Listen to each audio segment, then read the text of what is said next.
Fixing code 219 in Marvel Rivals is really easy to do. First, you go to Task Manager, and you actually want to end any tasks that are involving too much CPU or memory so that Marvel Rivals can be the only task running, as it involves a lot of data, so it can run as smoothly as possible without any errors. Now, once you've done this, you exit out this tab like so, and you want to actually make sure that you're running as an administrator in Steam like so. You just click on Run as Administrator, and you actually want to go over to this browser like so.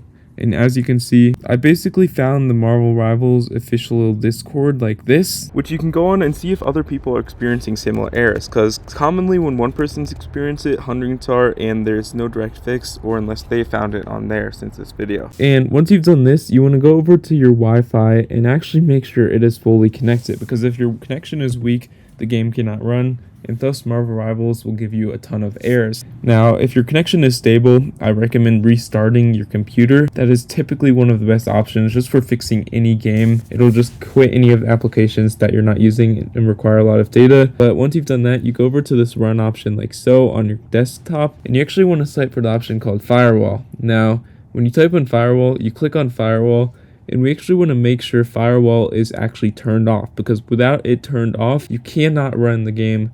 Thus, it will give you a lot of errors, a lot of different errors. So you want to turn off your firewall so that Marvel Rivals can run successfully, and you can actually fix this here.